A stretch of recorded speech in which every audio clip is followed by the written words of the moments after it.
ಮೈಸೂರಿನಲ್ಲಿ ಚಾಮುಂಡೇಶ್ವರಿ ಅಭಿವೃದ್ಧಿ ಪ್ರಾಧಿಕಾರದ ಸಭೆ ನಡೆದಿದೆ. ಚಾಮುಂಡಿ ಬೆಟ್ಟ ಅಭಿವೃದ್ಧಿ ದೃಷ್ಟಿಯಿಂದ ಪ್ರಾಧಿಕಾರದ ಸಭೆ ನಡೆಸಲಾಗಿದ್ದು, ಭಕ್ತರಿಗೆ ಬೇಕಾಗಿರುವಂತಹ ಸೌಲಭ್ಯಗಳನ್ನು ಒದಗಿಸಲು ಪ್ರಾಧಿಕಾರ ರಚನೆ ಆಗಿದೆ ಅಂತೇಳಿ ಮೈಸೂರಿನಲ್ಲಿ ಸಿಎಂ ಸಿದ್ದರಾಮಯ್ಯನವರು ಪ್ರಾಧಿಕಾರದ ಸಭೆ ಬಳಿಕ ಹೇಳಿದ್ದಾರೆ.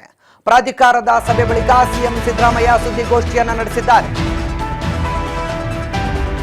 ಮೈಸೂರಿನಲ್ಲಿ ಚಾಮುಂಡೇಶ್ವರಿ ಅಭಿವೃದ್ಧಿ ಪ್ರಾಧಿಕಾರ, ಚಾಮುಂಡಿ ಬೆಟ್ಟ ಅಭಿವೃದ್ಧಿ ದೃಷ್ಟಿಯಿಂದ ಪ್ರಾಧಿಕಾರ ಮಾಡಿದ್ದೇವೆ.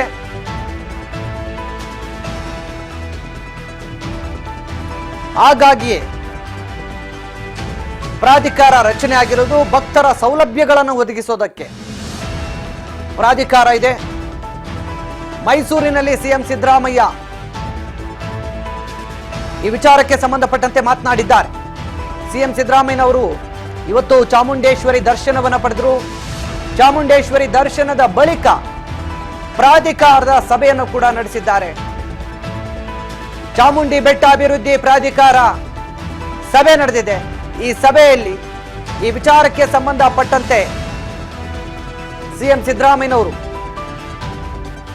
ಏನು ಭಕ್ತರ ಸೌಲಭ್ಯಗಳನ್ನು ಒದಗಿಸೋದಕ್ಕೆ ಮತ್ತು ಚಾಮುಂಡಿ ಬೆಟ್ಟದಲ್ಲಿ ಏನೆಲ್ಲ ಪರಿಸ್ಥಿತಿಗಳನ್ನು ಸುಧಾರಿಸಬೇಕು ಆ ನಿಟ್ಟಿನಲ್ಲಿ ಇದೀಗ ಸುದ್ದಿಗೋಷ್ಠಿಯನ್ನ ನಡೆಸಿ ಮಾಹಿತಿಯನ್ನು ಕೂಡ ಕೊಟ್ಟಿದ್ದಾರೆ.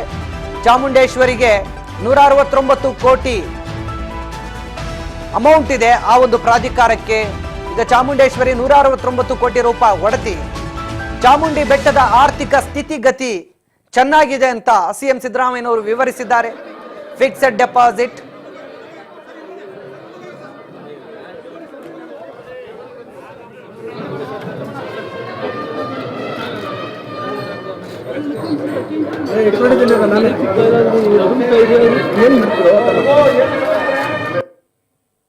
ಚಾಮುಂಡಿ ಬೆಟ್ಟದ ಪ್ರಾಧಿಕಾರ ಮಾಡಿದ್ದೀವಿ.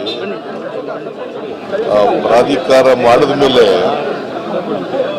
ಉಮಾದೇವಿಯವರು ಸ್ಟೇ ತಗೊಂಡಿದ್ರು. ಸ್ಟೇ ವಿಕೆಟ್ ಆಗಿದೆ. ಅದಕ್ಕೆ ಮೊದಲನೇ ಸಭೆ ಕರೆದಿದ್ದೀವಿ.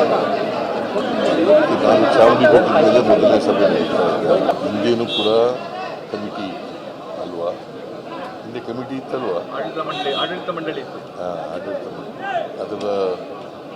ಅದಕ್ಕೆ ನೇಮಿಸ್ತಿದ್ದ ಮೆಂಬರ್ಗಳನ್ನೆಲ್ಲ ನೇಮಿಸ್ತಿದ್ದವ್ರು ಯಾರು? ಸರ್ಕಾರ. ಅದಕ್ಕೆ ಅಧ್ಯಕ್ಷರಾಗಿದ್ದವ್ರು ಯಾರು? ಆ ಸರ್ಕಾರದ ಅಧೀನದಲ್ಲೇ ಇತ್ತಲ್ವ. ಈಗ ಅವರು ಸ್ಟೇ ತಗೊಂಡಿದ್ರು, ಸ್ಟೇ ವಿಕೆಟ್ ಆಗಿದೆ. ಅದರಿಂದ ಕೋರ್ಟಲ್ಲಿ ಏನು ತೀರ್ಮಾನ ಆಗಿದೆ ಅದರ ಪ್ರಕಾರ ಮಾಡ್ತಾರೆ. ಕೋರ್ಟ್ ಆದೇಶದ ಪ್ರಕಾರ ಮಾಡಬೇಕು, ಸಂಸದರ ಆದೇಶ. ಅವ್ರು ಹೇಳೋದಕ್ಕೂ ಹೇಳೋದಲ್ಲ, ನಾನು ಮಾಡ್ತಾ ಇದ್ದೀನಿ. ಕೋರ್ಟ್ನಲ್ಲಿ ಏನು ಹೇಳಿದ್ದಾರೆ ಅದರ ಪ್ರಕಾರ ಮಾಡ್ತಾ ಇದ್ದೀನಿ. ಸ್ಟೇ ನಾನು ಡೇಟ್ ಮರೆತುಬಿಟ್ಟಿದ್ದೀನಿ.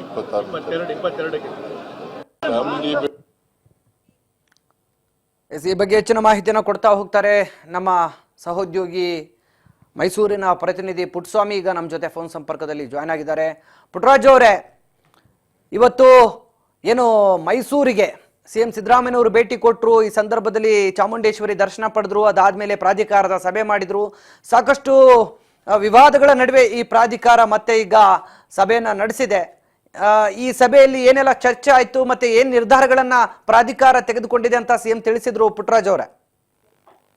ಭಾಸ್ಕರ್, ಇವತ್ತು ಮೈಸೂರಿಗೆ ಆಗಮಿಸಿದಂತಹ ಸಿದ್ದರಾಮಯ್ಯನವರು ಪ್ರಾಧಿಕಾರದ ಮೊದಲನೇ ಸಭೆಯನ್ನ ಅಧ್ಯಕ್ಷತೆಯಲ್ಲಿ ಮೊದಲನೇ ಸಭೆಯನ್ನ ಕರೆದಿದ್ರು. ಸೊ ಇವತ್ತು ಸುಮಾರು 124 ಕೋಟಿ ರೂಪಾಯಿಗಳ ಆದಾಯದಲ್ಲಿರ್ತಕ್ಕಂಥ ಪ್ರಾಧಿಕಾರಕ್ಕೆ ಸುಮಾರು ಮೈಸೂರಿನಲ್ಲಿರ್ತಕ್ಕಂತಹ ಚಾಮುಂಡಿ ಬೆಟ್ಟದ ಅಭಿವೃದ್ಧಿಗಾಗಿ ಸುಮಾರು 24 ಕೋಟಿ ರೂಪಾಯಿಗಳ ವೆಚ್ಚದಲ್ಲಿ ಎಸ್ಟಿಮೇಟ್ ನ ರಚನೆ ಮಾಡ್ಬೇಕಂತ ಹೇಳಿದ್ದಾರೆ. ಅದರ ಜೊತೆಯಲ್ಲಿ ಮತ್ತೊಂದು ವಿಚಾರ ಅಂತಂದ್ರೆ ಪ್ರಾಧಿಕಾರಕ್ಕೆ ಸಂಬಂಧಿಸಿದಂತ ವಿಚಾರವಾಗಿ ಯದುವೀರ್ ಅವರು ಸಾಕಷ್ಟು ವಿಚಾರಗಳನ್ನ ಅದಕ್ಕೆ ಸಂಬಂಧಿಸಿದಂತ ವಿಚಾರಗಳನ್ನ ಮಾತನಾಡಿದ್ರು.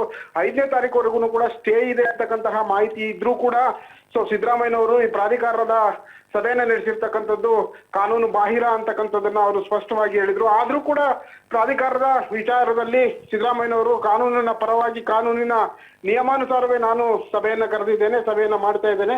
ಸೊ ಹಾಗಾಗಿ ಪ್ರಾಧಿಕಾರದಿಂದ ಆಗ್ತಕ್ಕಂತಹ ಅಭಿವೃದ್ಧಿ ಕೆಲಸಗಳಿಗೆ ಮುಂದಿನ 25 ಮತ್ತು 24 ಮತ್ತು 25ನೇ ಸಾಲಿನ ಅಭಿವೃದ್ಧಿಗಾಗಿ ಸಾಕಷ್ಟು ಹಣವನ್ನ ಬಳಕೆಯನ್ನ ಮಾಡ್ಕೋಬೇಕು ಅಂತಕ್ಕಂಥ ಜೊತೆಯಲ್ಲಿ ಸೊ ಮೈಸೂರಿಗೆ ಪ್ಲಾಸ್ಟಿಕ್ ಮುಕ್ತ ಮತ್ತು ಗುಟ್ಕಾ ಮತ್ತೆ ಪಾನ್ ಪರಾಗ್ ಇನ್ನಿತರ ಚಟುವಟಿಕೆಗಳಲ್ಲಿ ಅದನ್ನ ನಿಷೇಧ ಮಾಡಬೇಕು ಅಂತಕ್ಕಂತಹ ಕೆಲವೊಂದಷ್ಟು ಕ್ರಮಗಳನ್ನ ಜರುಗಿಸಬೇಕು ಅಂತಕ್ಕಂಥದ್ದನ್ನ ಸಭೆಯಲ್ಲಿ ಮಂಡಿಸಲಾಗಿತ್ತು ಭಾಸ್ಕರ್.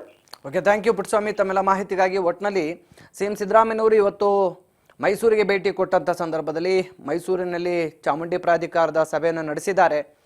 ಈ ಪ್ರಾಧಿಕಾರದ ಸಭೆ ಬಳಿಕ ಮಾತನಾಡಿದಂಥ ಸಿ ಎಂ ಏನು ಚಾಮುಂಡಿ ಪ್ರಾಧಿಕಾರಕ್ಕೆ ಬೇಕಾಗಿರುವಷ್ಟು ಹಣ ಇದೆ, ಯಾವುದೇ ಆರ್ಥಿಕ ಕೊರತೆ ಇಲ್ಲ, ಆರ್ಥಿಕ ಸ್ಥಿತಿಗತಿಗಳು ಚೆನ್ನಾಗಿದೆ, ಉಳಿತಾಯ ಖಾತೆಯಲ್ಲಿ 20.24 ಕೋಟಿ ರೂಪಾಯಿ ಇದೆ, 2022-23ನೇ ಸಾಲಿನಲ್ಲಿ 49.64 ಕೋಟಿ ರೂಪಾಯಿ ಆದಾಯ